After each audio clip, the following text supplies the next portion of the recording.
Hello friends, welcome in smart education academy. Friends, आज हम लोग डिटर्मिनिज्म की बात करेंगे। ये हम लोगों के ऑप्शनल ज्योग्राफी कोर्स का पहला टॉपिक होगा आज का। अब देखिए, पहले हम लोग डिटर्मिनिज्म या नियतिवाद की बात शुरू करें उससे पहले मैं आपको इंट्रोडक्शन में कुछ बातें बताना चाहूँगा जिससे आपको समझ में आए कि ये चीज़ें हम लोग क्यों पढ़ रहे हैं, ये किस तरह से काम करती हैं। तो देखिए, कोई भी सब्जेक्ट जब शुरू होता है, जब स्टार्ट होता है, तो उसके पीछे कोई सिद्धांत होता है, कोई नियम होते हैं। जैसे कि अर्थशास्त्र है, तो अर्थशास्त्र में समय समय पे नियम आते रहे हैं। जैसे कि अगर आज की वर्तमान की बात करें तो दो प्रमुख विचारधाराएं हैं अर्थशास्त्र में। एक है पूंजीवाद और दूसरी है समाजवाद, या फिर कह लीजिए साम्यवाद। यानी कि एक कार्ल मार्क्स वाली जो विचारधारा है वो है, और दूसरी जो पूंजीवाद की विचारधारा है वो है। तो इस तरह से किसी भी विषय में दो या दो से जो ज़्यादा विचारधाराएं होती हैं उनके बीच में लगातार टकराव या फिर कह लीजिए लगातार संवाद होता रहता है, जिसकी वजह से नई नई जो थ्योरी है वो निकल के आती हैं। अब देखिए, ये विचारधाराएं किस चीज़ की देन होती हैं। आप जैसी परिस्थिति में होंगे, जैसा आपका समय काल होगा, उसी के हिसाब से आप किसी विचारधारा पे पहुंचेंगे। यानी कि देखिए, आपके जो विचार होते हैं वो आपके जीवन के अनुभवों से बनते हैं, और जिस तरह का आपका जीवन का अनुभव होगा उसी तरह का विचार बनेगा। ठीक यही चीज़ भूगोल में भी है कि जिस समय मनुष्य की जो तकनीक है उतनी ज़्यादा डेवलप नहीं थी, या फिर कह लीजिए मनुष्य का जो विकास है एक स्तर तक ही हो पाया था, बहुत ज़्यादा विकास नहीं हुआ था जैसा वर्तमान में है। तब तक जो मनुष्य है वो नियतिवाद के ज़्यादा करीब रहा। यानी कि मनुष्य ये मानता रहा कि पर्यावरण में ज़्यादा परिवर्तन करना संभव नहीं है, और जिसका जैसा पर्यावरण होगा उसी के अनुकूल मनुष्य का विकास होगा। जिसका पर्यावरण अच्छा है उसका तेज विकास होगा, और जिसका पर्यावरण कमजोर है, खराब है, या फिर कह लीजिए जिसके यहाँ पे गर्मी ज़्यादा होती है या इस तरह की समस्याएं हैं, जैसे अफ्रीका वगैरह हो गया, तो वहाँ पे कह लीजिए कि जो विकास है वो कम होगा। तो ये शुरुआती धारणा थी। और जैसे जैसे हम लोग इस कोर्स में आगे बढ़ेंगे हम लोग देखेंगे कि कैसे ये जो धारणाएं थी, या कह लीजिए जो ये लोगों का विचार था, कैसे कैसे इसमें ये टूटने लगा, कैसे कैसे नए विचार सामने आए। तो ये सब देखिए कब हुआ, दूसरे विश्व युद्ध के समय ये जो डिटर्मिनिज्म की थ्योरी है ये काफ़ी कमज़ोर पड़ने लगी। और उसका कारण क्या था, हम लोग जानते हैं कि जो टेक्नोलॉजी है वो बहुत तेज़ी से आई, अलग अलग अध्ययन हुए, तो इससे ये देखा गया कि मनुष्य जो अपना वातावरण है उसमें काफ़ी कुछ परिवर्तन कर भी सकता है। तो इससे ये जो नियतिवाद की थ्योरी है इसमें परिवर्तन आया। तो अब ये देखिए, जबकि हम लोगों ने इसका इंट्रोडक्शन देख लिया है, इसकी थोड़ी सामान्य जानकारी समझ ली है, और ये भी समझ लिया है कि भूगोल का जो विषय है इसकी जो नींव है उसमें नियतिवाद पहले आया। उसके बाद धीरे धीरे जब नियतिवाद के विरोध में बातें की गई तो और भी थ्योरी आई। तो अब हम इस चीज़ को देखेंगे कि कैसे नियतिवाद ने भूगोल में अपनी जगह बनाई, कैसे धीरे धीरे फिर नियतिवाद जो है कम हुआ। इस पूरे टॉपिक को हम लोग देखेंगे। देखिए, पहले हम लोग नियतिवाद को थोड़ा सा समझ लेते हैं। तो नियतिवाद इस विचार पर खड़ा है कि मनुष्य के जीवन में सभी घटनाएं और पूर्व घटनाक्रम और परिस्थितियों पर आधारित होते हैं। यानी कि आपके जीवन में जो भी घट रहा है, या फिर जब मनुष्य का जीवन कहा जा रहा है तो पूरी किसी मान लीजिए प्रदेश, कोई प्रदेश क्या होता है जहाँ पे एक जैसी मिट्टी हो या एक जैसी क्लाइमेट हो, यानी कि कुछ समानताएं हो। तो किसी प्रदेश में जो मनुष्य है उसके जीवन में जो घटनाएं घट रही हैं वो पूर्व जो घटनाक्रम घटे हैं, यानी कि पहली जैसे वहाँ पे परिस्थितियाँ रही हैं, जैसी वहाँ पे जलवायु रही है, या जो उस स्थान का इतिहास रहा है, उन सब चीज़ों के आधार पर मनुष्य का जो वर्तमान है वो निश्चित होता है। यानी अगर कोई सभ्यता जो है बहुत ज़्यादा मान लीजिए उन्नत रही है, तो लगातार जो है कह लीजिए उस सभ्यता में उन्नति होते जाने की संभावना है। तो इस सिद्धांत का केंद्र यह विश्वास है कि मानव गतिविधियां उन वातावरणीय सीमाओं द्वारा नियंत्रित है जिनमें वे निवास करते हैं। यानी कि जो हम लोग हैं, जो मनुष्य हैं, हमारी जो सीमाएं हैं उसको वातावरण तय कर देता है, या उसको जो इस पर्यावरण में जैसे हम लोग फिजिकल इन्वायरमेंट में रहते हैं वो हमारी सीमाओं को तय कर देता है। अगर इसका उदाहरण लें तो जैसे कि किसी जगह पे किस तरह की कृषि हो सकती है, इसको वातावरण सीमित कर देता है। अगर कहीं पे रेगिस्तान है तो वहाँ पे क्या हो सकता है, कहीं पे पर्वत है, कहीं पे ढाल तेज है, कहीं पे ढाल कमजोर है। तो अलग अलग जगहों पे किस तरह की मनुष्य गतिविधियां कर सकता है, ये सब किस चीज़ से निर्धारित होता है। ये सीमाएं निर्धारित होती हैं कह लीजिए कि जो वातावरणीय हमारा परिवेश है, या जो हमारा वातावरण है उससे निर्धारित होता है कि हम कितनी तरक्की, कितनी प्रोग्रेस कर सकते हैं। नियतिवाद एक अति महत्वपूर्ण दर्शन है जो विभिन्न रूपों में द्वितीय विश्व युद्ध तक मान्य रहा। यानी दूसरे विश्व युद्ध के समय तक नियतिवाद एक बहुत ही महत्वपूर्ण दर्शन के रूप में, एक बहुत ही महत्वपूर्ण आइडियोलॉजी या फिलॉसफी के रूप में मान्य रहा है। अब देखिए इसके बारे में हम लोग आगे बढ़े, इससे पहले मैं आपको एक अच्छा एग्जाम्पल बताना चाहूँगा जिससे आपको ये पूरा जो प्रोसेस है क्लियर हो जाए। देखिए पहले क्या था कि मनुष्य ये मानता रहा कि हम जो वातावरण है उसमें ज़्यादा परिवर्तन नहीं ला सकते हैं। तो जैसे एलन चर्चिल सैंपल हैं, रेटजेल हैं, अभी इन लोगों के जब हम लोग विचार देखेंगे तो देखेंगे कि इन लोगों ने लगातार इस बात को सामने रखा कि मनुष्य जो है वो अपने वातावरण से प्रभावित होता है, और मनुष्य कह लीजिए या कह लीजिए कोई सभ्यता जो है जैसे कि कोई भी, जैसे सिंधु घाटी की सभ्यता, मेसोपोटामिया की सभ्यता, तो कोई भी सभ्यता कितनी विकसित होगी ये इस चीज़ से निश्चित होगा कि उसकी जलवायु कैसी है। अगर जलवायु अच्छी होगी तो उनकी सभ्यता भी ज़्यादा विकसित होगी। तो पहले ये रेटजेल, एलन चर्चिल सैंपल, ये सारे जो थिंकर्स हैं ये लोग इस बात को मानते रहे। लेकिन देखिए दूसरे विश्व युद्ध के समय क्या हुआ कि जो हमारे हवाई जहाज हैं जो कि समताप मंडल में उड़ते थे, उस समय समताप मंडल के बारे में खोजबीन की गई, आयन मंडल के बारे में खोजबीन की गई। और वो आयन मंडल में खोजबीन इसलिए की गई क्योंकि हमारी जो रेडियो की तरंगे होती हैं जिनसे हम संचार या कह लीजिए कम्युनिकेशन स्थापित करते हैं, उसके लिए ये जरूरी था कि आयन मंडल को समझा जाए। तो इन चीज़ों में खोजें हुई। तो धीरे धीरे मनुष्य को पता चला कि हमारी सीमाएं कितनी ज़्यादा हैं जितनी हम समझते हैं। यानी कि जैसे कि मनुष्य अपने को जितना कमज़ोर और प्रकृति के हाथों में समझ रहा था, मनुष्य को लगा हम उससे कहीं ज़्यादा ताकतवर हैं। जैसे कि अगर एक उदाहरण दें तो जब कहीं पे न्यूक्लियर हमला होगा तो उससे क्या होता है कि जो धुआं निकलता है उसकी वजह से पूरा का पूरा जो आसमान है सफ़ेद धुएं के बादलों से ढक जाता है। और इससे क्या होता है, जो सूरज की रोशनी है वो नीचे नहीं आती है और उस स्थान का तापमान काफ़ी गिर जाता है। तो यानी कि ये जो न्यूक्लियर का जो विस्फोट होता है, जो परमाणु का विस्फोट होता है, उसकी वजह से हम लोग पूरे के पूरे पर्यावरण को कुछ समय के लिए परिवर्तित कर देने में सक्षम है। इसी तरह से जब मनुष्य ने ये भी देखा कि जो ओजोन परत है उसमें छेद हो रहा है, तो मनुष्य को लगा कि ये एक तरफा नहीं है, केवल प्रकृति हमको प्रभावित नहीं कर रही है, हम लोग प्रकृति को ना सिर्फ प्रभावित कर रहे हैं बल्कि काफी तेजी से उसमें परिवर्तन भी ला रहे हैं। जैसे उसका उदाहरण आप लिख सकते हैं कि जलवायु परिवर्तन, यानी कि जो ग्लोबल वार्मिंग वगैरह की समस्या है, ये सारी समस्याओं से हम बता सकते हैं कि हम लोग जो जलवायु है, जो हमारा पर्यावरण है, उसमें व्यापक परिवर्तन लाने में सक्षम है। इसके साथ ही देखिए अलग अलग प्राकृतिक दशाओं में मानव व्यवहार अलग अलग होता है। अब ये बात देखिए, हम लोग फिर से जलवायु परिवर्तन का उदाहरण समझने के बाद अब हम लोग फिर से अपने टॉपिक पे आ गए हैं नियतिवाद के। तो जो अलग अलग प्राकृतिक दशाएं हैं उनमें मनुष्य का व्यवहार बिल्कुल अलग अलग होगा, ऐसा नियतिवाद मान के चलता है। यानी कि अगर कोई पहाड़ के ढाल पे रहता है तो उसकी जो भाषा है, जो शब्दों को बोलने का तरीका है, उसका जो कल्चर है यानी कि उसकी जो संस्कृति है, उसकी जो वेशभूषा है वो बिल्कुल अलग होगी। और कोई मैदानी क्षेत्रों की सभ्यता है तो उनकी भाषा, संस्कृति सब कुछ अलग होगा। यानी जैसा पर्यावरण वैसी संस्कृति वैसा मनुष्य का व्यवहार। तो नियतिवादी अवधारणा की आत्मा ही इस सिद्धांत में है कि इतिहास, संस्कृति, जीवन शैली, सामाजिक समूह और राष्ट्रों का विकास पूरी तरह से भौतिक पर्यावरण द्वारा नियंत्रित होता है।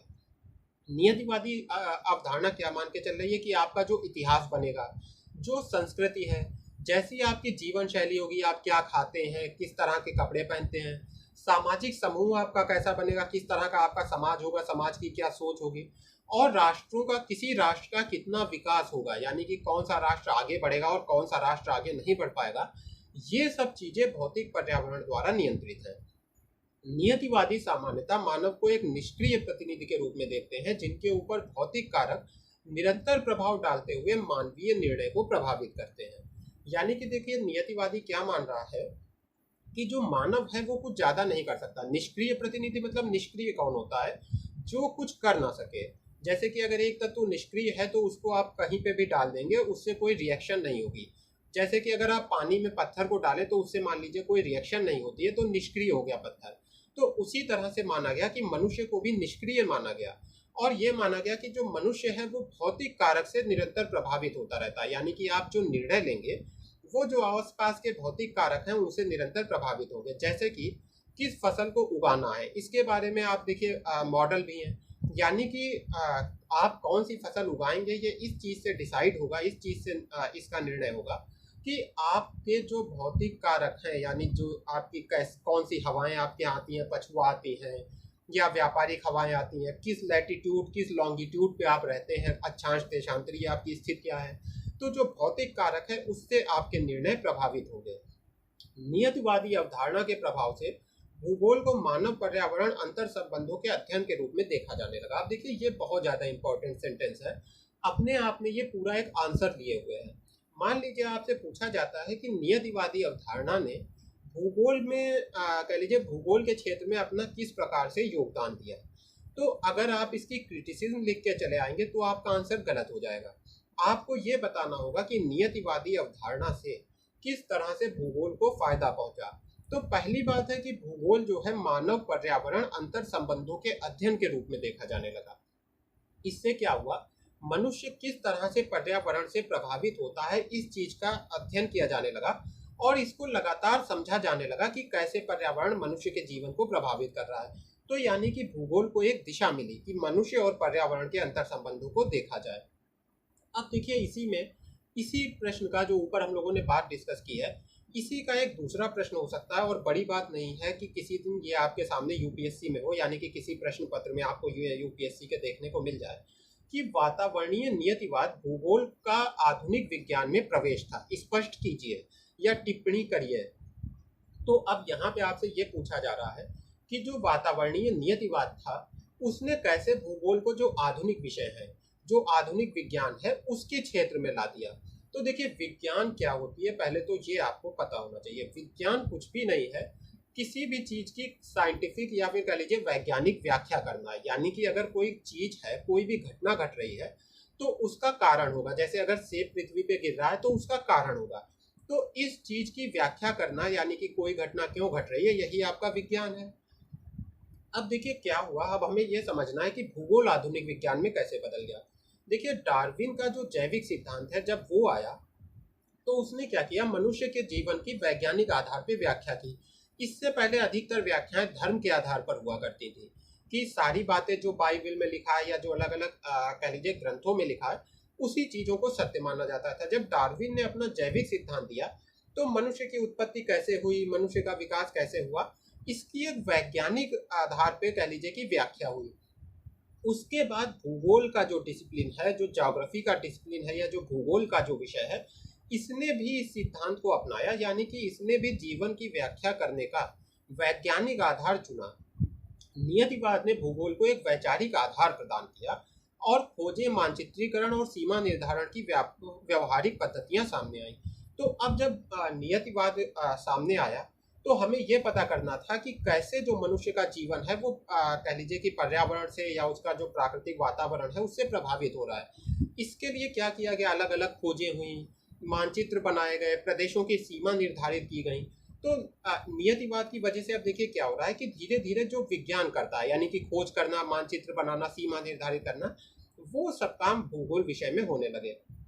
नियतिवादी सिद्धांत ने 20वीं सदी के आरंभ में पूंजीवाद की वैज्ञानिक व्याख्या का प्रयास किया, जिससे भूगोल एक विश्लेषण युक्त विज्ञान के रूप में सामने आया। यानी कि नियतिवादी सिद्धांत ने क्या कोशिश की कि जो पृथ्वी पे अलग अलग चीजें हो रही हैं, चाहे वो पूंजीवाद हो या अन्य घटनाएं हो, उनकी वैज्ञानिक व्याख्या की जाए। जनसंख्या की वैज्ञानिक व्याख्या की जाए, किस तरह से बढ़ती है, किस तरह से कह लीजिए कि अलग अलग जो पृथ्वी के ऊपर जो त्रासदियां आती हैं, जैसे कि तूफान वगैरह, तो या फिर तूफान मत कहें हम लोग, जो जैसे कि जो अकाल पड़ जाता है, जो सूखा पड़ जाता है, तो ये सब किस तरह से आती है, इसकी एक वैज्ञानिक व्याख्या करने की कोशिश की गई नियतिवादियों के द्वारा।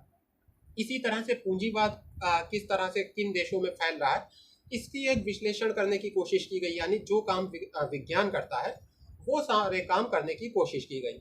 अब अगर आपको देखिए इसी क्वेश्चन में एक उदाहरण लिख के आना हो तो आप माल्थस का नाम लिख के आ सकते हैं कि जिन्होंने ये बताने की कोशिश की कि किस तरह से जो जनसंख्या है वो बढ़ती है और उसका क्या प्रभाव मानव के जीवन पे पड़ता है, किस तरह से अलग अलग त्रासदियां जन्म लेती हैं, अकाल है या फिर बीमारियां हैं, महामारियां हैं, किस तरह से जनसंख्या बढ़ने के साथ साथ फैलती हैं। अब देखिए जो इतिहास रहा है हमारे नियतिवाद का, उसको हम लोग ध्यान से समझेंगे कि नियतिवाद किस तरह से धीरे धीरे आगे बढ़ा। तो अगर देखिए सामान्य रूप से देखा जाए तो नियतिवाद बहुत पहले से विश्व में मौजूद था, लेकिन धीरे धीरे जो नियतिवाद की सिद्धांत है वो भूगोल में अपनी जगह बना पाया। और एक बार फिर एक समय ऐसा आया कि जो भूगोल है उसकी व्याख्या नियतिवादी सिद्धांतों से होने लगी। तो देखिए जो शुरू में ग्रीक और रोमन लोग थे, जैसे कि थ्यूसाइडिस था, पोलिबियस था। अब देखिए ये मैंने नाम इंग्लिश में इसीलिए लिख दिए हैं क्योंकि कई बार जब आप इन लोगों का नाम हिंदी में लिख के आएंगे तो हो सकता है आप एग्जामिनर ना समझ पाए कि आप किस व्यक्ति की बात कर रहे हैं। तो इंग्लिश में उनके नाम आप जरूर लिख के आइए ब्रैकेट में। अब देखिए तो ये जो थ्यूसाइडिस थे, पोलिबियस थे, इन्होंने क्या किया कि एथेंस का जो प्राकृतिक वातावरण है उसकी व्याख्या की। और इन्होंने बताया कि क्योंकि एथेंस का जो प्राकृतिक वातावरण है वो ज़्यादा अच्छा है, इसलिए जो एथेंस है वो कह लीजिए बाकी जगहों से ज़्यादा डेवलप हो पाया है, ज़्यादा विकसित हो पाया है। इसी तरह से देखिए अरस्तू ने क्या कहा कि जो उत्तरी यूरोप है उसकी क्योंकि जलवायु बहुत अच्छी है, इसी वजह से उत्तरी यूरोप का विकास ज़्यादा हुआ है, उत्तरी यूरोप के लोग शासन करते हैं। इसी वजह से रोम जो है उस समय जो रोम की महानता थी उसका भी कारण अरस्तू ने यही बताया। और जो एशिया है उन्होंने बताया क्योंकि यहाँ की जो जलवायु है वो इतनी अच्छी नहीं है, इस वजह से अधिकतर जो एशिया के लोग होते हैं उन्होंने अरस्तू का कहना था कि वो डरपोक होते हैं और इसी वजह से उनको जो है लंबे समय तक दास बने रहना पड़ा है। इसी तरह से जो स्ट्रोबो थे उन्होंने कहा कि जो यूरोप का ठंडा पर्यावरण है वो यूरोप के लिए बहुत अच्छा है और इसी वजह से यूरोप का लगातार विकास हुआ है। देखिए जब हम लोग अलग अलग संप्रदायों का योगदान पढ़ेंगे भूगोल में तो इन चीज़ों को और भी डिटेल में देखेंगे। यहाँ पे हम लोग केवल डिटर्मिनिज्म के पॉइंट ऑफ व्यू से देख रहे हैं कि जो नियतिवाद है वो कैसे भूगोल में आया। अब देखिए मध्य शताब्दी में जो मॉन्टेस्क्यू है, अब ये मध्य शताब्दी के कुछ लोगों की अगर बात करें तो मॉन्टेस्क्यू ने कहा कि ठंडी जलवायु के लोग हालांकि कम मजबूत होते हैं लेकिन हिम्मत वाले और चालाक होते हैं, जबकि जो गर्म जलवायु के लोग होते हैं वो कमजोर होते हैं, मंद होते हैं और आलसी। मंद का मतलब है मंद बुद्धि से। तो इस तरह से मॉन्टेस्क्यू ने अपनी बात रखी। देखिए ये सब जिस वातावरण में रहते थे उसकी ही तारीफ करते थे क्योंकि ये उस समय अपने वातावरण में रह रहे थे जबकि इनकी संस्कृति सबसे ज्यादा उन्नत थी। तो ये उस उन्नति का कारण ये देख रहे थे कि हमारी जो जलवायु है वो बहुत अच्छी है। फिर देखिए अगर अरब के लोगों की बात करें तो विश्व को इन लोगों ने 7 भागों में विभाजित किया और विभिन्न जातियों की भौतिक और सांस्कृतिक विशेषताओं को बताया। यानी कि इन लोगों ने विश्व को 7 भागों में विभाजित कर दिया। अगर पीडीएफ में देखिए आपको कुछ मिस्टेक्स दिख रही होंगी लेकिन उनको जब मैं आपको फाइनली दूंगा तो सही कर दूंगा। तो देखिए विश्व को 7 भागों में विभाजित कर दिया इन लोगों ने, अरब लोगों ने। और क्या किया, भौतिक और सांस्कृतिक विशेषताओं को बताया कि अलग अलग प्रदेश की कौन सी भौतिक और सांस्कृतिक विशेषताएं हैं और इसके आधार पर उनके विकास को समझाने की कोशिश की। तो इसमें जैसे आपके अलबरूनी हैं, अल मसूदी हैं और भी सारे लोग हैं जिनको हम लोग आगे देखेंगे जब हम लोग आगे के वीडियो देखेंगे। फिर देखिए अब जब हम लोग इसके आगे की बातें करें यानी मध्य शताब्दी के भी थोड़ा आगे आए तो जो माल्थस है, माल्थस ने वैज्ञानिक नियतिवाद को जन्म दिया। अब देखिए अभी पीछे हम लोगों ने उदाहरण भी देखा था कि वैज्ञानिक जो नियतिवाद है उसमें माल्थस ने काफी, या फिर माल्थस का हम लोगों ने उदाहरण देखा था। तो माल्थस ने क्या किया कि विभिन्न पर्यावरणीय दशाओं का प्रभाव और सामाजिक समूहों पर उनके द्वारा स्थापित सीमाएं, यानी कि जो अलग अलग पर्यावरणीय दशाएं हैं उनका मनुष्य पे क्या प्रभाव होता है और जो अलग अलग सामाजिक समूह है उनके ऊपर पर्यावरण किस तरह से सीमाएं स्थापित करता है। जैसे कि आपके ऊपर अगर पर्यावरण मान लीजिए आपके यहाँ मान लीजिए मिट्टी खराब है और आपके यहाँ कम फसल होती है तो पर्यावरण ने आपके ऊपर एक सीमा स्थापित कर दी। तो इन चीजों का माल्थस ने अध्ययन किया। देखिए हमपोल्ट जो है उन्होंने क्या कहा कि पहाड़ी क्षेत्रों के लोगों और मैदानी लोगों के जीवन में क्या अंतर होता है, इस बात को इन्होंने बताया। अब देखिए हम लोग कुछ और भी जो आधुनिक हमारे जोग्राफर्स हैं उनकी बात करते हैं जिन्होंने एक तरह से कह लीजिए लगभग लगभग जो हमारा नया ये युग है इसके अंतर्गत 20वीं सदी में जबकि डार्विन का सिद्धांत आया उसमें जिन लोगों ने, जिन जोग्राफर्स ने ये डिटर्मिनिज्म के सिद्धांत को या नियतिवाद के सिद्धांत को फेमस किया। तो इसमें देखिए सबसे पहला नाम आता है फ्रेडरिक रटजल। जो फ्रेडरिक रटजल है ये जो योग्यतम की उत्तरजीविता या सर्वाइवल ऑफ द फिटेस्ट है इस सिद्धांत से बहुत ज़्यादा प्रभावित हुए। इन्होंने इसी सिद्धांत के आधार पर अपने नियतिवादी जो व्याख्याएं हैं उनको दिया। अब देखिए योग्यतम की उत्तरजीविता एक्चुअली होता क्या है। डार्विन ने ये एक सिद्धांत दिया था जिसमें इन्होंने ये बताया था, डार्विन ने, कि जो भी पृथ्वी के ऊपर अलग अलग जातियां प्रजातियां हैं जीव जंतुओं की, पौधों की, उनमें लगातार संघर्ष होता रहता है और अपने आप को जीवित बचाए रखने के लिए इन्हें दूसरी जो कह लीजिए प्रजातियां हैं उनको समाप्त करना होता है या उनको पीछे छोड़ना होता है। जैसे कि एक उदाहरण देखिए, अगर तो मान लीजिए एक जगह पे जहाँ पे जो पेड़ पौधे हैं वो बहुत ऊंचे हैं और इस वजह से जो धूप है वो नीचे नहीं पहुंचती है। तो क्या होगा कि जो पौधे तेजी से ऊपर उठ जाएंगे उनको तो धूप मिलेगी, और जो नीचे रह जाएंगे छोटे छोटे पौधे वो नष्ट हो जाएंगे। तो ये हो गया योग्यतम की उत्तरजीविता।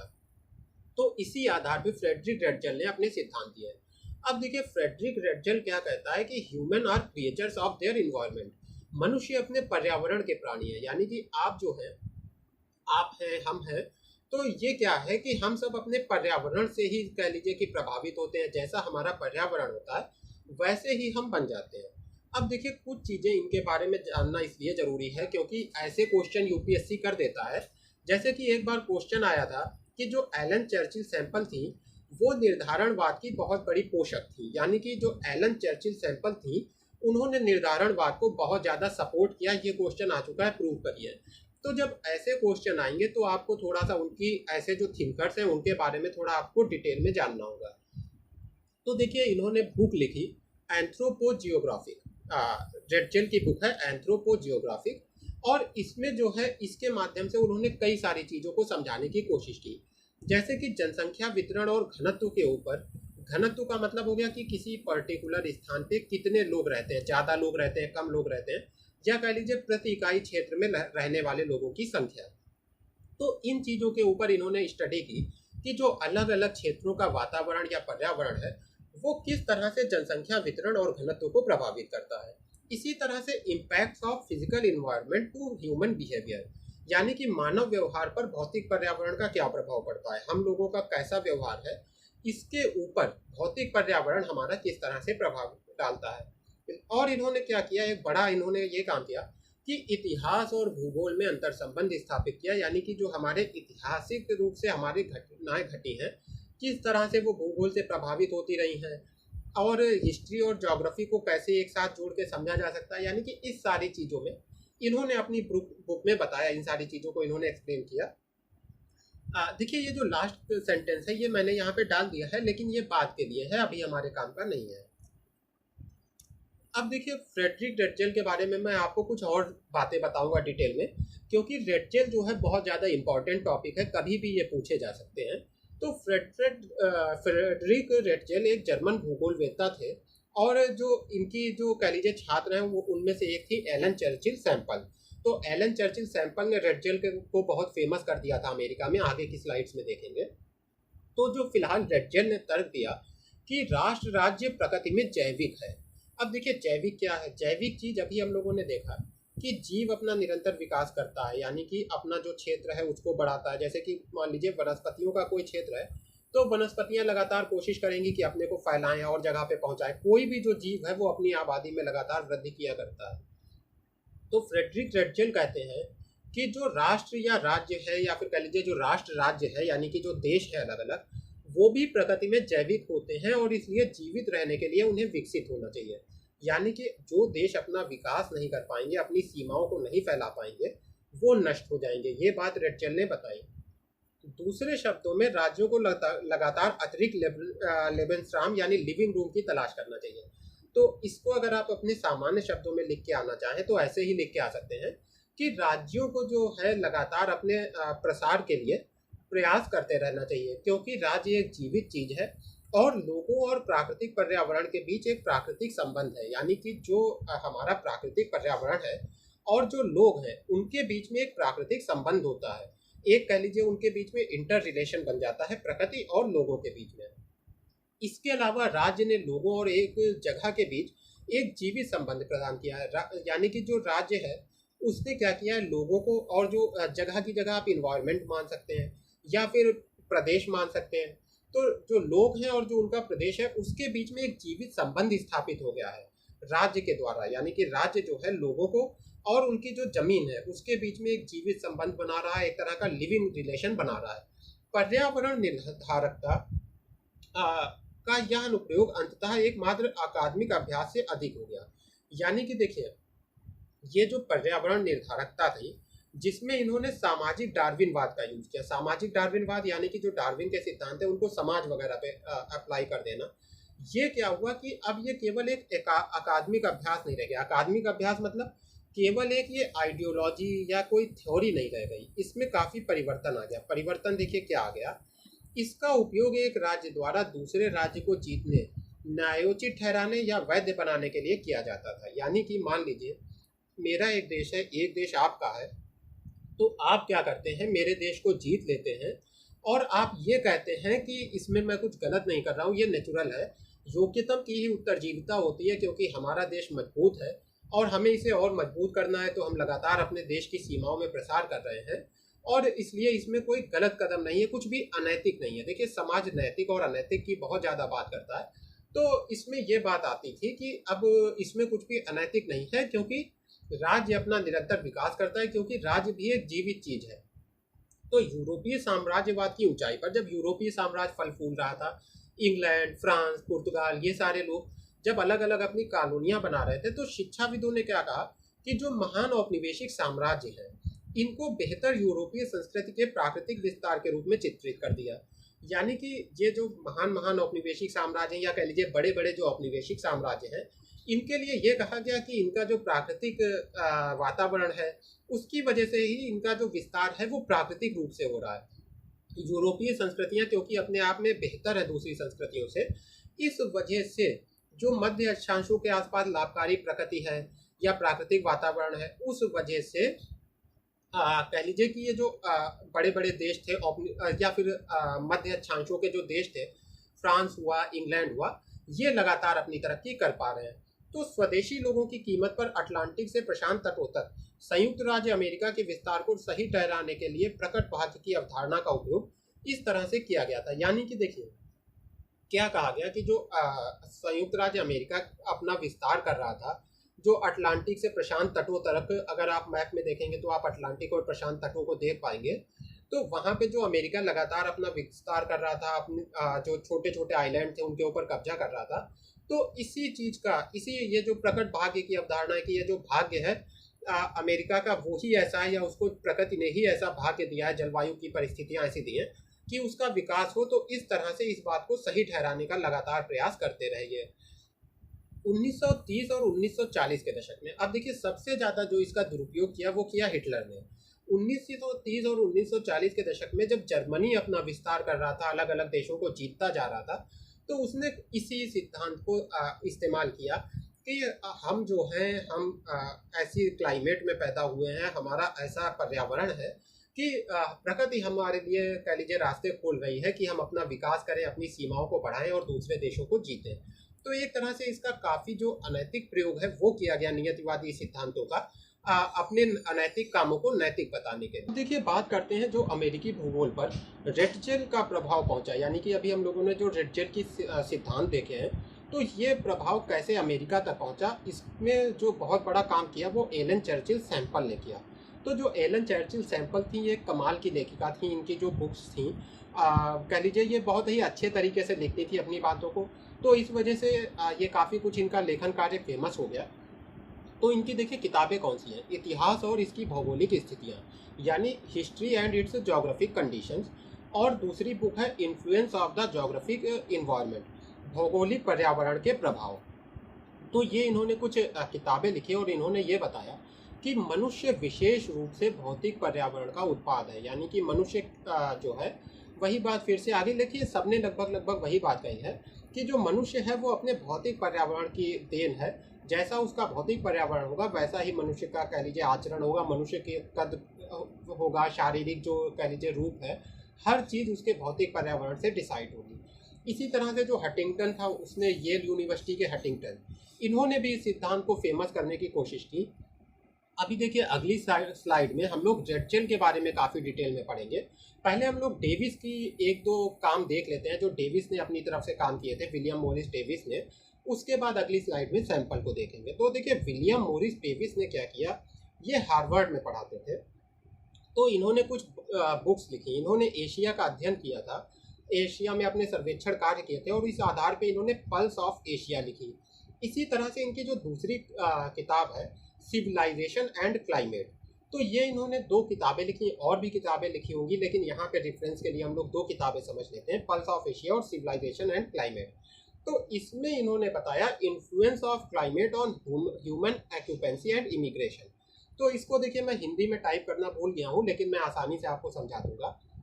जो क्लाइमेट होती है, जो जलवायु होती है, वो मनुष्य का जो रोजगार है, मनुष्य का जो इमिग्रेशन यानी कि प्रवास है, उसको किस तरह से प्रभावित करती है। कैसे लोग एक जगह से दूसरी जगह जाते हैं क्लाइमेट से प्रभावित होकर, किस तरह के रोजगार मनुष्य को मिलते हैं। ये सारी चीज़ों को डेविस ने अपनी इन 2 किताबों से पल्स ऑफ एशिया और सिविलाइजेशन एंड क्लाइमेट से समझाने की कोशिश की। इसके साथ ही विलियम मॉरिस डेविस ने मिड लैटिट्यूड और ट्रॉपिक्स, इनकी तुलना की। मिड लैटिट्यूड मतलब वही मध्य जो अक्षांश है उनकी, और जो ये विषुवतीय क्षेत्र है उनकी तुलना की। तो मध्य, जाहिर सी बात है डेविस यही कहेंगे कि जो मध्य अक्षांशीय क्षेत्र है वहाँ का ज़्यादा विकास इसलिए हुआ है क्योंकि यहाँ पे जो क्लाइमेट है वो अच्छी है, यहाँ की जलवायु अच्छी है, और इस वजह से यहाँ के लोग जो हैं बहुत ज़्यादा कार्यकुशल होते हैं, बहुत ज़्यादा मेहनती होते हैं, बहुत ज़्यादा कह लीजिए बुद्धिमान होते हैं। जबकि जो ट्रॉपिक्स है यानी कि जो ये विषुवतीय क्षेत्र है, वहाँ के लोग जो है कह लीजिए आलसी हो जाते हैं क्योंकि गर्मी बहुत ज़्यादा है। तो वहाँ के लोग आलसी और कमज़ोर होते हैं, इतने ज़्यादा बुद्धिमान नहीं होते हैं, जिस वजह से उनका कम विकास हो पाया है। तो अब देखिए ये आपको कैसे हेल्प करेगा ये सारी चीज़ें। मान लीजिए सीधा क्वेश्चन कर दिया जाए कि नियतिवादी सिद्धांत के प्रसार में अलग अलग भूगोलवेत्ताओं के योगदान की व्याख्या करें। और मान लीजिए ये क्वेश्चन आया है आपका 15 या 20 मार्क्स का। तो अब आपको 300 वर्ड्स में अपना आंसर लगभग लिख के आना है। 300 टू 350 के बीच में आपको आंसर लिखना है, और ऐसे में आपको यहाँ से अच्छा खासा कंटेंट मिल जाएगा। देखिए एलन चर्चिल सैंपल जो कहती हैं, इसको आप थोड़ा सा याद भी कर लीजिएगा, और अगर आप इसी तरह से इनके जो कोट हैं, जो इन्होंने बात कही है, अगर आप इसको इसी तरह से लिख के आ जाएंगे तो निश्चित रूप से आपको नंबर भी ज़्यादा मिलेंगे। तो मनुष्य पृथ्वी की सतह का एक उत्पाद है। इसका मतलब केवल यह नहीं है कि वह पृथ्वी का बच्चा है, पृथ्वी ने उसे जन्म दिया, उसे कार्य सौंपा। यानी मनुष्य जो है एक तरह से पूरा का पूरा जो पृथ्वी है उसी का उत्पाद है। जैसे कि कोई कंप्लीट, मान लीजिए जैसे एक ब्रेड है, अगर वो एक मशीन से बनकर निकलती है तो आप कहेंगे कि ये जो ब्रेड है इस मशीन का उत्पाद है। तो वैसे ही जो मनुष्य है वो पृथ्वी की सतह का उत्पाद है। तो क्या हुआ है कि पृथ्वी का मनुष्य एक तरह से बच्चा है, और पृथ्वी ने केवल उसे जन्म ही नहीं दिया है बल्कि उसे कार्य सौंपे, उसके विचारों का निर्देशन किया, उसे कठिनाइयों में डाला। यानी कि हमारे देखिए विचार जो है वो भी प्रकृति के हिसाब से बनते हैं। जहाँ पे मान लीजिए 2 तरह के वातावरण सोचिए। एक, जो लोग बहुत ही दुर्गम क्षेत्रों में रहते हैं यानी कि पहाड़ों पे रहते हैं, तो ऐसे में क्या होगा, उनका दूसरी सभ्यताओं से आदान प्रदान कम होगा, तो उनके विचार भी थोड़े से रूढ़िवादी होंगे या कह लीजिए परंपरागत होंगे। वो अपनी परंपराओं से बहुत ज़्यादा प्रेम करेंगे। उसी के स्थान पे एक ऐसे समाज की बात सोचिए जो जैसे मैदानी समाज, जिसमें व्यापार बहुत ज़्यादा चलता है, तो वहाँ पे विचारों में भी तेजी से परिवर्तन आएगा। यानी कि जो मनुष्य के विचार हैं उसका भी निर्देशन किया, मनुष्य को कठिनाइयों में डाला। तो एलन चर्चिल सैंपल कहती हैं कि प्रकृति ने मनुष्य को कठिनाइयों में डाला, और उससे क्या हुआ कि मनुष्य का एक तो शरीर मजबूत हुआ, और दूसरा जो उसकी बुद्धि है वो तेज हुई। यानी प्रकृति ने हमें हर तरह से बनाया है। अब देखिए उसे सिंचाई की समस्या दी और साथ ही उनके समाधान के लिए संकेत भी दिए। यानी हमें सिंचाई जैसी अलग अलग समस्याएं दी, और ये भी कहीं ना कहीं संकेत दिए कि कैसे हम उसका जो समाधान है वो ढूंढ सकते हैं। प्रकृति ने उसकी हड्डियों और ऊतकों में इसके दिमाग और आत्मा में प्रवेश किया। यानी कि जो मनुष्य है उसके हड्डियों में, ऊतकों में, दिमाग में, आत्मा में, हर जगह प्रकृति है। पहाड़ पर ढलान पर चढ़ने के लिए लोहे की पैर, यानी कि जो लोग पहाड़ पे रहते हैं उसकी ढलान पे चढ़ के ऊपर जाने के लिए लोहे के जैसे पैर दिए मनुष्य को, और मांसपेशियां दी। तट के साथ देखिए क्या हुआ, पैर तो कमजोर छूट गए, लेकिन जो नाव चलाने के लिए पैडल होते हैं जिसे हम लोग चप्पू कहते हैं, तो उसको संभालने के लिए मजबूत छाती दी, और कह लीजिए मजबूत हाथ दिए। तो छाती और हाथ का ज़्यादा विकास किया प्रकृति ने। तो इस तरह से जो एलन चर्चिल सैंपल है लगातार ये समझा रही हैं कि किस तरह से हमारा पूरा का पूरा जो जीवन है वो कह लीजिए कि प्रकृति ने बनाया है। पहाड़ों के निवासी अनिवार्य रूप से रूढ़िवादी हैं। अब देखिए इसका उदाहरण ये क्या देती हैं कि पहाड़ों के निवासी रूढ़िवादी होते हैं, उनके वातावरण में बहुत कम है जो उन्हें बदलने के लिए प्रेरित करे। यानी कि वहाँ पे कुछ ऐसा ज़्यादा नहीं होता है जिसकी वजह से वो बदलाव लाएं अपने जीवन में, और थोड़ी जानकारी बाहर दुनिया से उन तक पहुँचती है। यानी उनके पास जो इन्फॉर्मेशन पहुँचती है बाहरी दुनिया की वो भी लिमिटेड है क्योंकि कम लोग वहाँ जाते हैं। तो इसीलिए जो नवाचार है जिसे इनोवेशन कहते हैं, वो कम है। अच्छी तरह से जुड़े दुनिया के मैदानों की तुलना में नए विचारों और नवाचारों के प्रसार की प्रक्रिया धीमी है। तो देखिए, जैसा मैंने ऊपर बताया आपको कि मैदानों में नए विचार नवाचार तेजी से फैलते हैं, उसके मुकाबले पहाड़ों पे ये प्रक्रिया धीमी है। पहाड़ी निवासियों का यह सापेक्ष अलगाव रूढ़वादियों की ओर जाता है। यानी कि देखिए, जो पहाड़ी लोग अलग हैं, तो इससे थोड़ा रूढ़िवाद क्या होता है कि सिर्फ अपनी जो परंपराएं हैं, अपनी जो मान्यताएं हैं, उन्हीं को मानना, दूसरों को स्वीकार ना करना। तो रूढ़िवादी की तरफ चले जाते हैं जो पहाड़ी लोग हैं। और रूढ़िवाद और अजनबियों के प्रति इनका रूढ़िवाद यहाँ से हटा देते हैं, अजनबियों के प्रति इनका संदिग्ध रवैया रहता है। यानी कि अजनबियों पे ये ज़्यादा विश्वास नहीं करते हैं। वे अपनी परंपराओं के प्रति बेहद संवेदनशील हैं और आलोचना पसंद नहीं है। यानी कि आलोचना मत करिए, आप पहाड़ी लोगों की आलोचना मत करिए। ये एलन चर्चिल सैंपल अपना विश्लेषण दे रही हैं।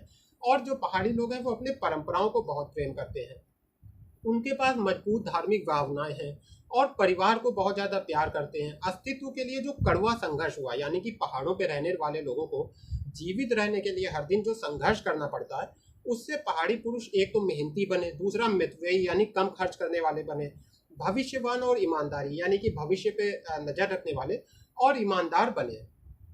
इसके विपरीत देखिए क्या है, यूरोप में मैदानी हिस्सों के लोग ऊर्जावान, गंभीर, आवेगी के बजाय सतर्क। यानी कि देखिए, यूरोप के जो मैदानी हिस्से हैं वहाँ के लोग कैसे हैं, ऊर्जावान हैं, गंभीर हैं और आवेग के बजाय सतर्क और भावनात्मक के बजाय विचारशील होते हैं। यानी देखिए, आवेग में हम लोग कैसे काम करते हैं, गुस्सा आया और किसी को आपने पीट दिया तो ये हो गया आवेग।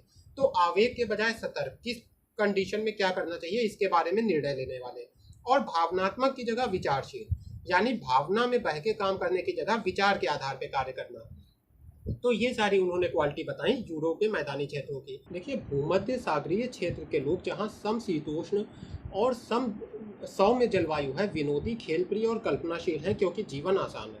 तो क्योंकि भूमध्य सागरीय क्षेत्रों में जहाँ समशीतोष्ण और सौम्य अच्छी जलवायु है, मतलब वहाँ के लोग थोड़े से खुश मिजाज होते हैं, खेल पसंद होते हैं, कल्पनाशील होते हैं, क्योंकि वहाँ पे जो जीवन है वो आसान है। मानवीय विकास के आरंभिक चरण में मानव पर्यावरण से सीधा प्रभावित हुआ। देखिए, एलन चर्चिल सैंपल क्या कह रही हैं कि जब मानव का विकास हो रहा था, जब शुरुआती चरण थे, तो सीधे सीधे मनुष्य पर्यावरण से प्रभावित हो रहा था। जबकि मानव के सक्रिय होने पे, यानी कि जब धीरे धीरे मानव अपनी जो तकनीक वगैरह है उसमें विकास करने लगा, तो मानव के सक्रिय होने पे पर्यावरण आधारित आर्थिक और सामाजिक व्यवस्थाओं के अनुसार मस्तिष्क का निर्माण हुआ। यानी कि जब मनुष्य थोड़ा सा डेवलप हो गया, सक्रिय हो गया, तो भी पर्यावरण ही उसके मस्तिष्क का, उसके निर्णयों का निर्माण कर रहा था। किस तरह से? पर्यावरण मनुष्य की जो आर्थिक और सामाजिक व्यवस्थाएं हैं उनका निर्धारण कर रहा था। किस तरह से? जैसे हम लोगों ने देखा है कि पहाड़ पे रहने वाले लोग, भूमध्य सागरीय क्षेत्र में रहने वाले लोग, तो जहाँ पे अलग अलग जगहों पे रहने वाले लोग हैं, उनकी आर्थिक और सामाजिक व्यवस्था वहाँ के पर्यावरण से डिसाइड होती है। और जैसी उनकी आर्थिक और सामाजिक व्यवस्था होती है, उसी तरह का उनके मस्तिष्क का निर्माण होता है। देखिए, हटिंगटन का, अब हम लोग दर्शन या हटिंगटन का सिद्धांत पढ़ेंगे, जो कि बहुत ज़्यादा इंपॉर्टेंट है। डायरेक्टली क्वेश्चन आ सकता है, जैसे एलन चर्चिल सैंपल पे आया, रेड जेट पे आ चुका है, तो हटिंगटन पे भी डायरेक्ट क्वेश्चन आ सकता है। देखिए, हटिंगटन ने क्या बताया कि किसी भी क्षेत्र में, अब इसे आप प्रदेश या देश से भी बदल सकते हैं जैसा आपका क्वेश्चन आए।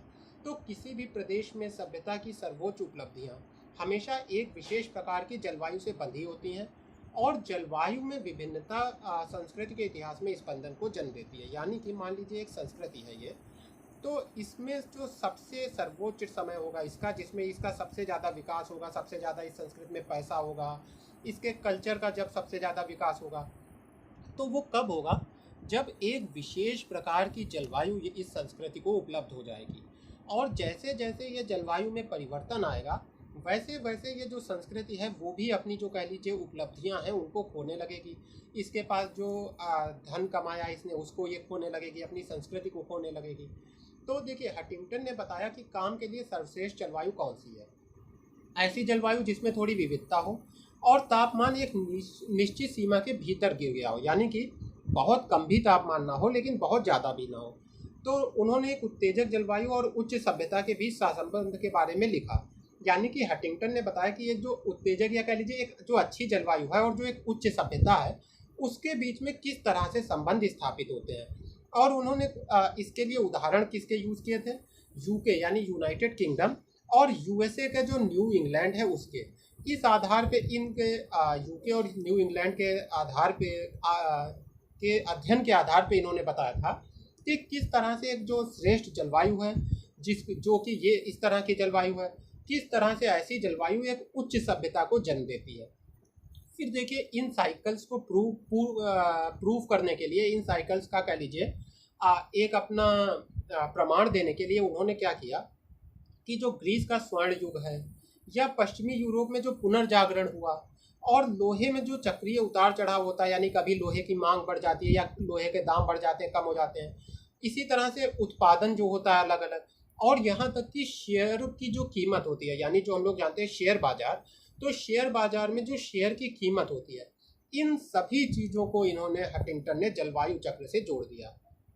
तो हंटिंगटन ने दुनिया को सौम्य और कठोर जलवायु क्षेत्रों में विभाजित किया। यानी कि इन्होंने क्या किया कि जो दुनिया है, अभी देखिए ये यही बता रहे हैं कि अलग अलग जब साइकिल पर्यावरण की या फिर जलवायु की जब बदलती हैं तो उसकी वजह से कैसे जो शेयर की कीमत से लेके लोहे का उत्पादन से लेके और हर चीज़ में बदलाव आता है। तो इन्होंने बताया कि सौम्य और कठोर जलवायु के क्षेत्र हैं दुनिया में, जैसे कि जो प्राचीन सभ्यताएं हैं, मिस्र की, मेसोपोटामिया की, चीनी सभ्यता और सिंधु सभ्यता, ये कहाँ पे विकसित हुई? उपजाऊ नदी घाटियों में। और फिर उसने देखिए ये भी बताया कि इन सभ्यताओं के ऊपर आसपास से आक्रमण क्यों हुआ, क्योंकि जो जनजातीय युद्ध हुए हैं वो क्यों हुए कि जो मध्य एशिया के खानाबदोश लोग थे, उनका जो कह लीजिए चारागाह वगैरह था वो समाप्त हो गए, पर्यावरण में परिवर्तन आया जिसकी वजह से उनके जो चारागाह वगैरह हैं समाप्त हो गए।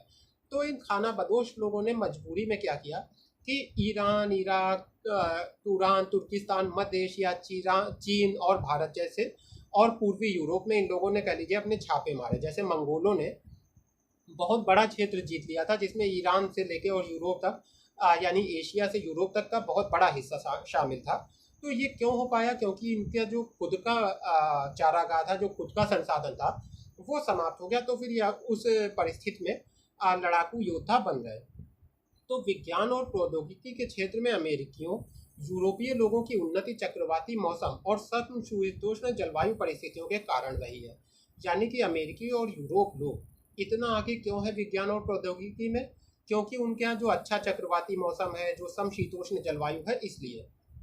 वहीं पे जो उष्ण कटिबंधीय क्षेत्र में विकसित होने के कारण जो आर्द्र, गर्म और दमनकारी मौसम है, यानी कि इन्होंने कहा उष्ण कटिबंध क्षेत्रों का मौसम आर्द्र है, गर्म है और दमनकारी है, जिसकी वजह से लोग सुस्त, आलसी, अक्षम, संदिग्ध और डरपोक बनते हैं और इसी वजह से इनका ज़्यादा विकास नहीं होता है। अब देखिए हम लोग कुछ उदाहरण देखेंगे कि किस तरह से जो जलवायु है वो मनुष्य के भौतिक गुणों को प्रभावित करती है।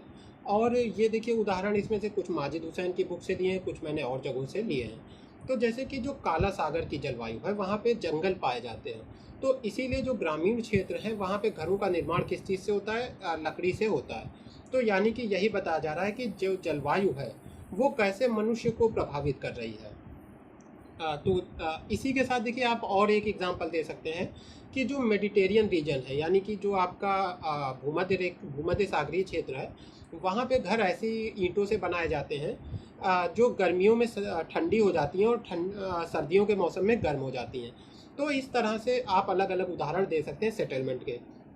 इसी तरह से मिट्टी जो अंततः फसल के पैटर्न को निर्धारित करती है। देखिए जहाँ पे जैसी मिट्टी होगी, कहीं पे काली मिट्टी होगी तो कपास वगैरह हो जाएगा, दोमट मिट्टी होगी तो गेहूं वगैरह हो जाएगा। यानी जैसी मिट्टी होगी वैसा ही आहार होगा और वैसे ही निवासियों की जो आदतें हैं, शारीरिक गठन है और दृष्टिकोण है, वो भी मिट्टी के अनुसार बन जाएगा। क्योंकि जैसा आप आहार लेंगे वैसे ही आपका शारीरिक गठन होगा, उसी तरह से फिर दृष्टिकोण बनेगा कि आप लड़ाकू प्रजाति के हैं या फिर आप किस प्रजाति के हैं। ये सब इस चीज़ पे डिपेंड होगा कि आपकी मिट्टी और उसकी वजह से आपका आहार कैसा है। तो मैक कैरिसन ने निर्णायक प्रदर्शन किया। यानी कि मैक कैरिसन ने बताया कि जो सिख हैं वो दक्षिण भारतीय जो तमिल हैं उनकी तुलना में उनका सिखों का कद अधिक है और शरीर में प्रतिरोधक क्षमता अधिक है। क्यों? क्योंकि जो सिख हैं उनका आहार बेहतर है और उनमें जो प्रोटीन है, सिखों के आहार में जो प्रोटीन है वो ज़्यादा है, तो इसीलिए सिख अपेक्षाकृत ज़्यादा मजबूत है। इसी तरह से मेघालय के पठार के खासी, जो मेघालय के पठार में रहने वाले खासी लोग हैं वो कमज़ोर हैं। क्यों कमज़ोर हैं? क्योंकि उनके आहार में प्रोटीन काफ़ी कम है और पूरे वर्ष नम मौसम में क्योंकि उन्हें सांस लेना पड़ता है तो उन्हें सांस लेने की समस्या भी पैदा हो जाती है। देखिए, मिट्टी और वनस्पति किस तरह से लोगों को और जानवरों के स्वास्थ्य और कद आदि को प्रभावित करती है, इस चीज़ को कार्ल मैके ने भी समझाया। अब हम लोग इसके उदाहरण देख रहे हैं। जो थ्योरी हम लोगों ने पढ़ी, तो जो मृदा वैज्ञानिक हैं उनकी राय में सभ्यता का जो इतिहास है वो मिट्टी का ही इतिहास है। यानी कि कोई जो सभ्यता विकसित होती है वो मिट्टी से ही होती है। इसी तरह से रूजवेल्ट कहता है कि अगर किसी जगह पे या पूरी पृथ्वी पे अगर मिट्टी समाप्त हो जाए तो मनुष्य भी समाप्त हो जाएंगे, और ये प्रक्रिया ज़्यादा लंबी नहीं होगी। यानी कि मिट्टी के समाप्त होते ही मनुष्य भी समाप्त हो जाएंगे। तो मिट्टी जो है सभी जीवित जीवों का आधार है। इसका एक उदाहरण दिया गया है, जैसे कि जहाँ पे जैसी मिट्टी होती है वहाँ पे उसी तरह का हमारा शारीरिक गठन हो जाता है। इसका एक उदाहरण दिया है कि जो शेटलैंड द्वीप है ब्रिटिश द्वीप समूह में, वहाँ पे दुनिया के सबसे छोटे घोड़े पाए जाते थे जो केवल 3 फीट ऊंचे होते थे। 3 फीट यानी कि बौने घोड़े हो गए एक तरह से। तो ये सोचा गया कि इनको जो है अमेरिका ले जाया जाए। जब इनको अमेरिका ले गए तो क्या हुआ कि धीरे धीरे जब इनकी पीढ़ियां बीती, तो ये जो शेटलैंड द्वीप के शेटलैंड पोनीज या कह लीजिए बौने घोड़े थे, इनकी जो हाइट है, जो इनकी ऊंचाई है वो बढ़ने लगी। और धीरे धीरे अमेरिका की मिट्टी में बना हुआ आहार खा के, अमेरिका की मिट्टी में जो घास होती है उसको खा के, ये घोड़े उतने ही बड़े हो गए जितने अमेरिका के रेस के घोड़े होते थे। यानी कि इनका जो छोटा आकार था वो इस स्थान की मिट्टी की वजह से था। तो ये बता रहा है कि क्या मिट्टी की क्या उपयोगिता है। इसी तरह का उदाहरण आप चीनी और जापानी लोगों के बारे में दे सकते हैं कि जो चीनी और जापानी लोग, जिनका वजन कम था, जिनकी ऊंचाई कम थी, जब वो यूरोप और अमेरिका में जाके रहने लगे तो धीरे धीरे उनका वजन और उनकी ऊंचाई में बढ़ोतरी हुई है। अब देखिए, थोड़ी सी इसकी आलोचना देखते हैं कि पर्यावरण नियतिवाद की आलोचना किन आधारों पे होती है। तो पहला है कि पर्यावरणीय नियतिवादी सांस्कृतिक कारकों की उपेक्षा करता है जो मानव व्यवहार को प्रभावित करते हैं। अब देखिए, यहाँ पे जो उदाहरण हम लोग देखेंगे उसमें यह बताया जाएगा कि जो अलग अलग संस्कृतियाँ होती हैं, यानी कि अलग अलग संस्कृतियों में जो कॉन्शियसनेस बनती है या जो मनुष्य के सोचने का जो तरीका बनता है, उसकी वजह से लोग जो अपने संसाधन हैं उनका अलग अलग तरह से प्रयोग करते हैं, और अपने कह लीजिए उनका जो विकास है वो अलग अलग तरह से होता है। अब देखिए, इसके जब हम लोग एग्जाम्पल देखेंगे तो आप इस बात को और अच्छे से समझेंगे। जैसे कि पूर्वी अफ्रीका, तो पूर्वी अफ्रीका में किकियू किसान होते हैं और मसाई जनजाति है। तो जो ये किकियू किसान हैं, ये क्या करते हैं, अनाज, कंद और फलियों के आहार पर रहते हैं। यानी कि ये इस तरह के जो आहार हैं उनका इस्तेमाल करते हैं। जबकि वहीं पे जो मसाई हैं उसी क्षेत्र के, वो पशुपालक हैं जिनके आहार में मांस, दूध और बैल रक्त शामिल है, जो कि वो जानवरों से लेते हैं। तो ऐसे में क्या है कि एक ही वातावरण में ये रह रहे हैं, अगल बगल में रह रहे हैं, लेकिन जो ये दोनों मानव समूह हैं, यानी कि ये किसान और मसाई, इनके जो शारीरिक गठन है या फिर कह लीजिए जो भौतिक माप है इनका, लंबाई चौड़ाई, उसमें काफ़ी कुछ अंतर है। यह अंतर उनके मूलभूत रूप से भिन्न आहारों का प्रत्यक्ष प्रमाण है। यानी कि इनका जो मूलभूत आहार में जो भिन्नता है उसका एक प्रत्यक्ष प्रमाण है, ये कह लीजिए कि या फिर इस बात का ये एक प्रत्यक्ष प्रमाण है कि एक ही वातावरण में रहने वाले लोग जो कि आस ही पास रहते हैं, अगर वो अपने विकास के अलग अलग तरीके अपनाते हैं तो इस वजह से उनका विकास, उनका जो शारीरिक गठन और उनका जो सोचने का तरीका वगैरह है सब अलग अलग होगा। तो यहाँ पे ये दिखाया जा रहा है कि पूरी तरह से मनुष्य ऐसा नहीं है कि प्रकृति पे ही निर्भर है। इसी तरह से इसमें संदेह नहीं है कि अधिकांश आदिवासी, यानी कि देखिए जो आदिवासी लोग हैं, जो विकासशील देशों की ग्रामीण जनता है, जैसे भारत के झुग्गी बस्तियों में रहने वाले जो लोग हैं, तो इनका जो निम्न कद है, जो इनका खराब शारीरिक बनगठाव स्थिति है, वो किसी वातावरण की वजह से नहीं है, बल्कि जो भूखमरी है, अल्प पोषण और कुपोषण है, इनकी देन है। तो अगर भूखमरी हम समाप्त कर दें, अल्प पोषण समाप्त कर दें, तो ये जो झुग्गी बस्तियों में रहने वाले लोग हैं, ग्रामीण जनता है, आदिवासी हैं, इनका भी जो शारीरिक बनगठाव है ये मजबूत हो सकता है। इसी तरह से जो सोमालिया के लोग हैं, नेपाली हैं, बांग्लादेशी और वियतनामी लोग हैं, इनका भी जो खराब शारीरिक गठन है वो अल्प पोषण और खराब आहार की वजह से है या इसकी देन है। आगे देखते हैं। देखिए, वास्तव में मनुष्य के कृत्यों से, यानी मनुष्य जो काम करता है उससे कई तथ्य सामने आते हैं जिनके लिए अकेले पर्यावरण बल कोई संतोषजनक स्पष्टीकरण नहीं दे सकता है। जैसे कि मैं अक्सर एग्जाम्पल देता हूँ कि जो इजराइल है या जो दुबई है, इन्होंने जो अपना एक्स्ट्राऑर्डिनरी विकास किया है, यानी कि कुछ ऐसे क्षेत्र हैं या फिर जैसे भारत में जो केरल है, तो इन्होंने जो अपना दूसरे जगहों से हटके ज़्यादा विकास किया है, तो इसको केवल पर्यावरण के आधार पे हम नहीं कह सकते कि इन जगहों का पर्यावरण अच्छा है इसीलिए इन्होंने इतना विकास कर लिया। जैसे कि इजराइल में जो पानी की समस्या का सॉल्यूशन ढूंढा गया, ये पर्यावरण की वजह से नहीं है, बल्कि इजराइल के लोगों ने पर्यावरण पे विजय पाई। इसी तरह से आप देखिए जो दुबई जैसे देश हैं वो समुद्र में अपने विस्तार करते जा रहे हैं। यानी प्रकृति ने क्या किया, उनको भूमि सीमित दी, लेकिन वो क्या कर रहे हैं, लगातार अपना विस्तार कर रहे हैं, अपने आप को आगे बढ़ा रहे हैं। तो यानी कि जो प्रकृति है वो पूरी तरह से जो मनुष्य के कृत्य हैं उसको समझा नहीं सकती है। उदाहरण के लिए एक समान वातावरण हमेशा एक ही प्रतिक्रिया को लागू नहीं करता है। यानी कि डेजर्ट में कई सारे देश हैं, लेकिन इजराइल ने अपनी समस्या सुलझा ली, जो पानी के कमी की समस्या है उसको सुलझा ली। तो एक ही जो वातावरण है उससे ज़रूरी नहीं है कि एक ही जैसी प्रतिक्रिया लागू हो। अब देखिए एस्कीमोज साइबेरिया के टुंड्रा जनजातियों से अलग है, यानी कि दोनों की देखिए ठंडी क्लाइमेट है, लेकिन एस्कीमो और साइबेरिया के टुंड्रा जनजाति में काफ़ी अंतर है। लगभग समान जलवायु और पर्यावरण परिस्थितियों में रहने वाले जो मेघालय के खासी गारो और जयंतिया जनजातियां हैं, ये जो मिजोरम की लुशाई है, उनसे शारीरिक लक्षण, काया यानी कि शारीरिक गठन, आहार संबंधी आदतें, साक्षरता के मानक और जीवन के प्रतिकूल दृष्टिकोण में भिन्नता रखते हैं। तो ये एग्जाम्पल तो आपको याद ही रखने होंगे।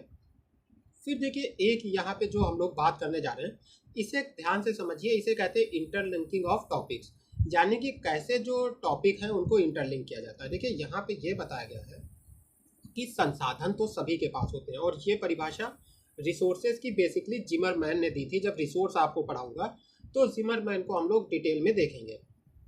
तो यहाँ पे ये कहा जा रहा है कि हर पर्यावरण के पास अगर मान लीजिए एक जैसे रिसोर्स हो, मान लीजिए दो देश हैं, दोनों के पास एक ही जैसे संसाधन है, लेकिन जरूरी नहीं है कि वो उन संसाधनों का प्रयोग भी एक जैसे तरीके से करेंगे।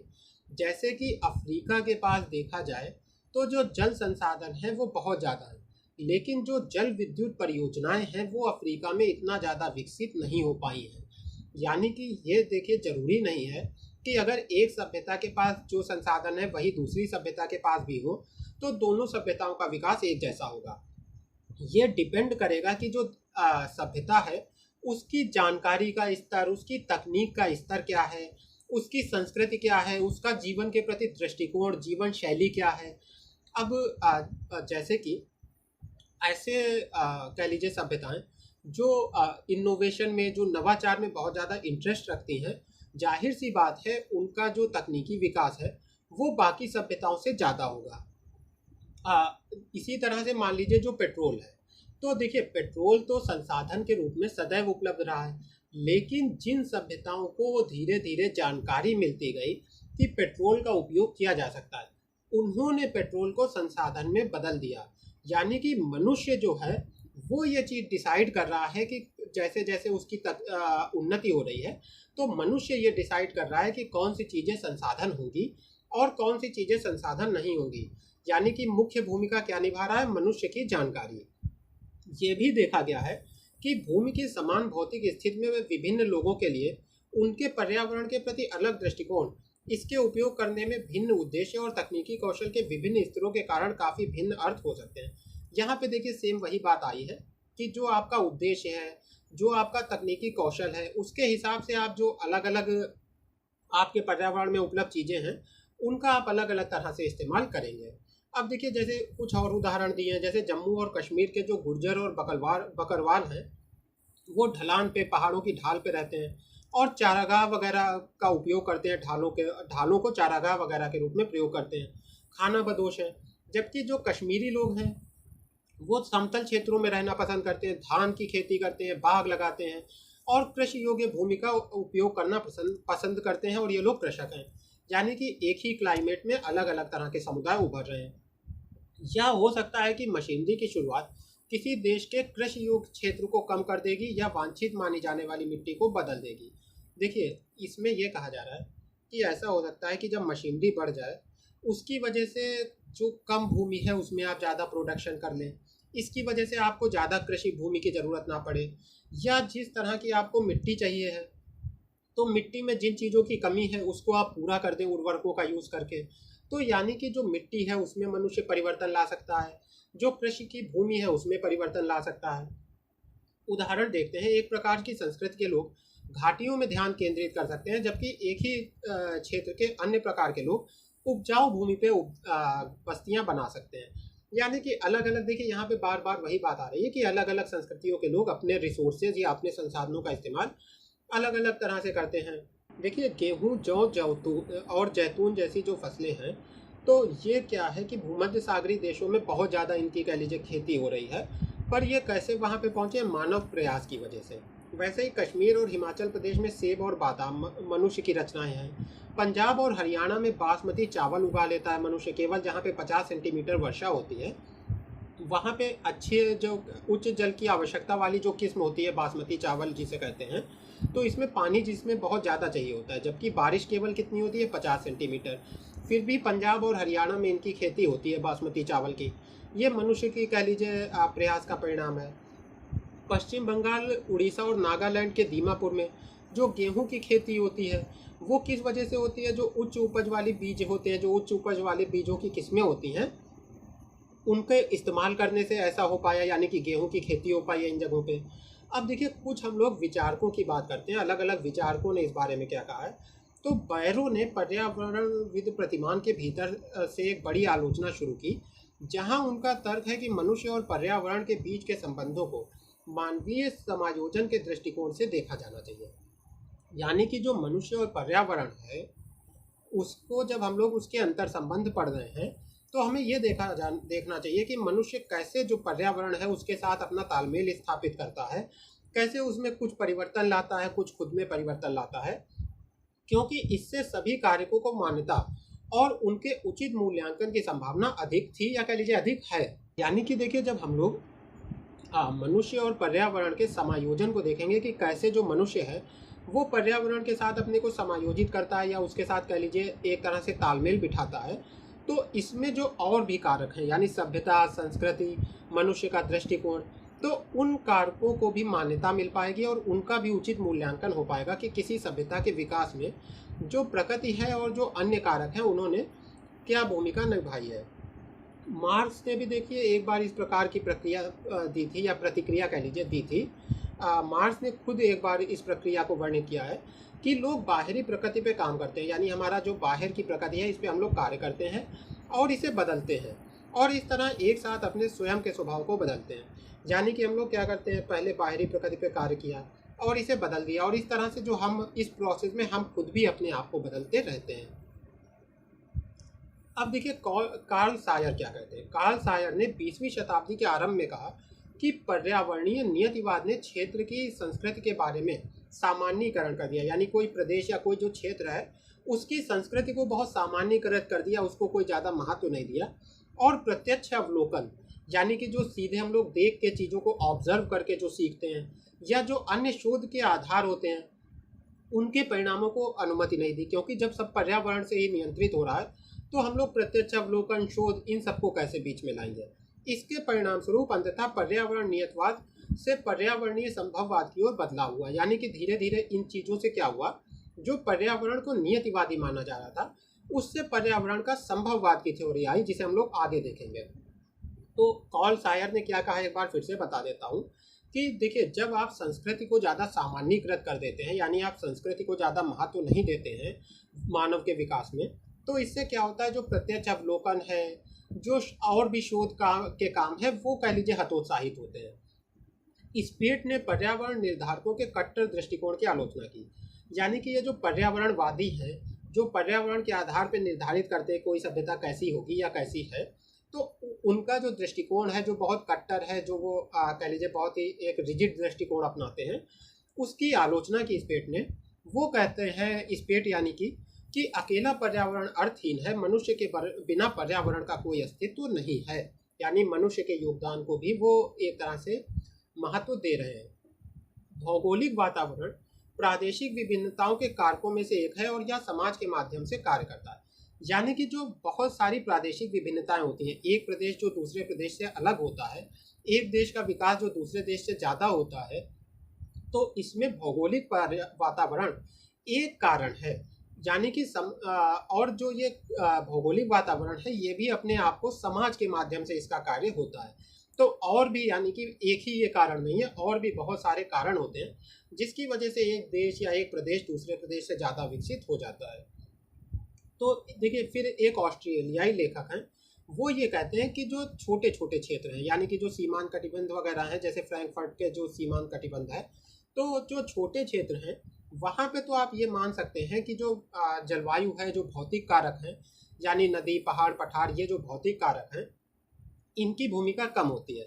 लेकिन ऐसे क्षेत्र जहाँ पे चरम जलवायु है, चरम जलवायु जैसे जहाँ पे सहारा हो गया, सहारा का मरुस्थल हो गया, तो जहाँ पे चरम जलवायु है वहाँ पे जो मानव जीवन है उसके ऊपर पर्यावरण का प्रभाव पड़ेगा ही पड़ेगा।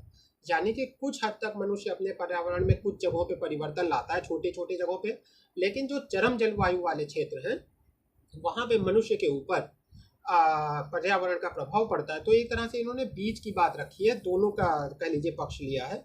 अब देखिए हार्ड जोन जो है बहुत ज़्यादा इम्पोर्टेंट है। पूरी की पूरी इन्होंने रीजनल ज्योग्राफी के ऊपर अपनी थ्योरीज दी हैं। तो हार्ड जोन को हम लोग आगे जो है बहुत ज़्यादा डिटेल में पढ़ेंगे। इनकी जो एरियल डिफ्रेंशिएशन या क्षेत्रीय विभेदीकरण की थ्योरी है उसको हम लोग बहुत डिटेल में देखेंगे। तो हार्ड शोन कहता है कि पर्यावरणवाद को पूरी तरह से ये खारिज करता है, बिल्कुल भी नहीं मानता है कि यह प्रकृति को मनुष्य से अलग करता है। यानी कि जो पर्यावरणवाद है या जो पर्यावरणीय नियतिवाद है ये पूरी तरह से मनुष्य और प्रकृति को अलग करता है, और इस प्रकार क्षेत्र की मौलिक जो एकता है उसके लिए विघटनकारी है। अर्थात एक एकीकृत विज्ञान के रूप में भूगोल की अवधारणा का विरोधाभासी है। अब देखिए, ये जब हम लोग एकीकृत विज्ञान और ये वर्ड हम लोग तब समझेंगे जब हार्ड शोन को पढ़ रहे होंगे।